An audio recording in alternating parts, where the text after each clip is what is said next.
Can a single lap redefine an entire season? Oscar Piastri has just achieved something that could forever change McLaren's recent history. But at what price? And above all, how is this affecting Lando Norris? Today I tell you what really happened in Qatar, and why Andrea Stella is walking a tightrope. Qatar. A scenario that, beneath its apparent desert tranquility, hid an emotional storm. The Lusail circuit would not only witness another round of the 2025 championship, but the exact moment when a young figure completely changed the balance of power within one of the most competitive teams on the current grid. Training had already hinted that something was brewing. The conditions were not ideal: loose runway, fluctuating temperature, and unpredictable wind gusts. All the teams knew that the sprint qualification would not be a formality, it would be a technical, mental, and emotional war. But neither the most experienced of engineers, nor the most analytical of strategists, could foresee what was to come. Oscar Piastri, the young Australian who until then had been seen as a solid but still developing promise, transformed into something different. In a session where most drivers struggled to keep the car on the track, he seemed to read the circuit like a language only he understood. With almost inhuman coolness, he put every millimeter of the MCL39 in place, managed traction with surgical precision, and crossed the finish line with a time of 1 minute and 20.055 seconds. An absolute record for the Lusail route. A lap that left even the engineers speechless. The paddock was silent. Not because of the surprise of the stopwatch, but because of what it meant. It wasn't just any return. It was a message. One that said, "I'm ready. Not to compete. To lead." Andrea Stella, who has built her reputation on the art of calm and rational management, instantly understood what that represented. Piastri was no longer Norris's squire. It wasn't the future. It was the present. And it had just opened the door to a new stage of internal rivalry that, well managed, could lead McLaren to glory, or push them into an internal conflict of historic proportions. Each element at that time had a special symbolism. The sand that rose with the passage of the cars was not just a nuisance, it was a perfect metaphor. Something was stirring at McLaren, something was shaking. The fight was not against Red Bull or Ferrari. It was between garage mates. And when qualifying ended and Piastri got out of the car knowing that he had just laid the first stone on his path to the title, there was no overflowing celebration, just determination, and a silent tension that was going to run through the orange box throughout the weekend. Because from that moment on, the championship was no longer just a points race. It was a struggle of identities. And in Qatar, Oscar Piastri was no longer the young apprentice. He became the threat.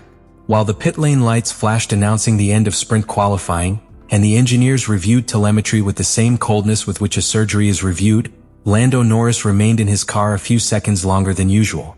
He was breathing deeply, staring ahead, knowing exactly what he had let slip.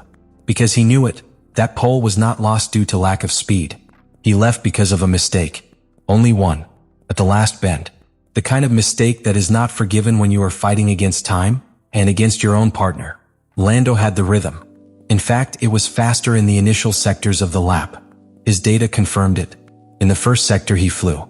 In the second he kept his pulse. But when he reached that last corner, when everything depended on an iota of confidence and a small margin of risk, he committed a little excess of optimism. He entered with more speed than the car could sustain, trying to recover a few thousandths that he didn't even need. The result? Understeer at the start, an abrupt correction, loss of traction, and with it, pole position. Under other circumstances, that error might have been anecdotal. But it wasn't, because he committed it just the day Piastri had achieved a historic turn. Just the day McLaren's narrative began to be rewritten without consulting him. Just when everyone expected it to be him, Lando, who would lead the assault on the title from pole position. And it wasn't like that. After getting out of the car, Lando went straight to the press area. But he was not the same as other times. His body language said more than any rehearsed response. There were no jokes. There was no classic English humor.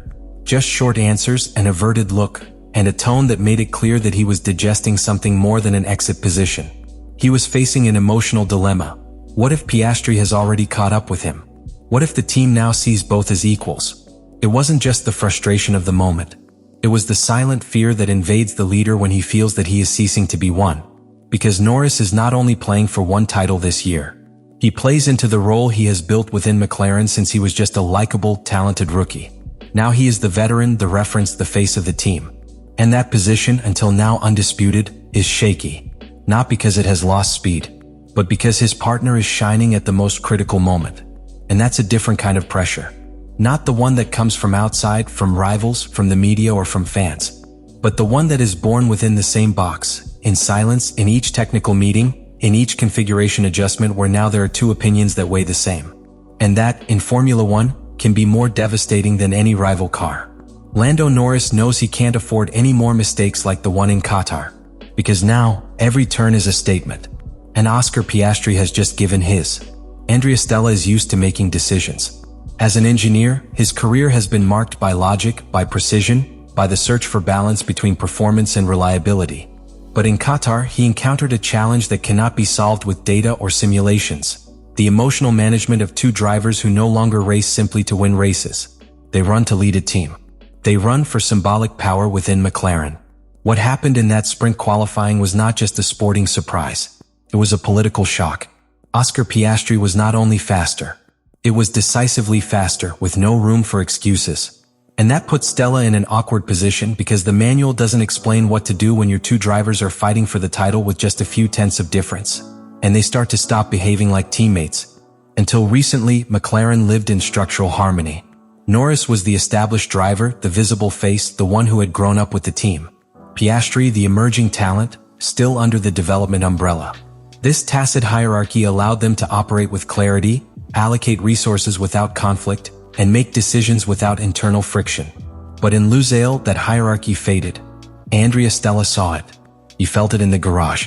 When the Piastri engineers celebrated their pole position with restrained smiles, while on the other side of the box they avoided glances and lowered their voices. He perceived it in the radio messages, in the previous technical meetings, in how both pilots interpreted the same data differently. What was once collaboration begins to mutate in comparison. What was once synergy is beginning to border on silent competition. And the challenge for Stella goes far beyond who is faster on the track. It's about preserving the emotional structure of the team. Because modern F1 is not one only with aerodynamics, but with psychological stability. A divided team loses tenths without realizing it. And those tenths, in a season where Red Bull, Ferrari, and Mercedes lurk every weekend, can cost a championship. The Italian director has to make decisions that, for now, he cannot verbalize in public. Should you impose team orders if the fight becomes destructive?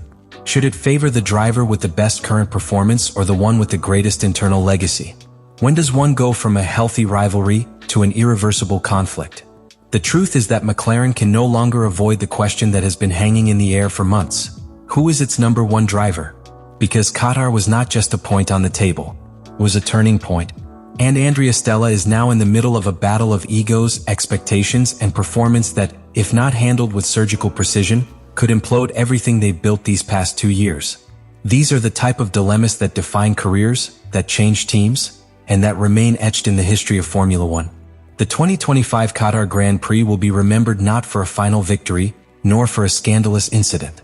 It will be remembered for a turn. A return that divided the season in two.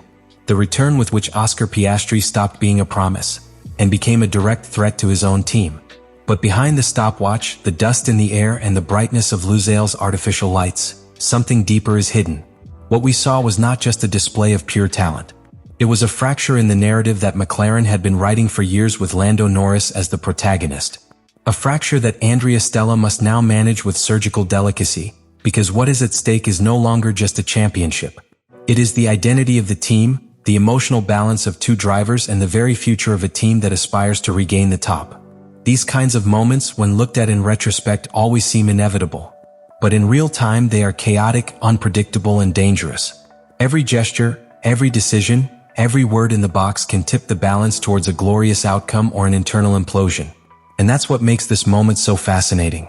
Because we still don't know if we are witnessing the birth of a new era of orange dominance, or the beginning of a silent internal war that may end up devouring its own opportunities. Do you think McLaren should establish a number one driver before internal tension becomes unsustainable? Or are you confident that the rivalry between Norris and Piastri can coexist without destroying the team's ecosystem? What role should Andrea Stella assume at this critical moment? Leave it in the comments what you think about all this.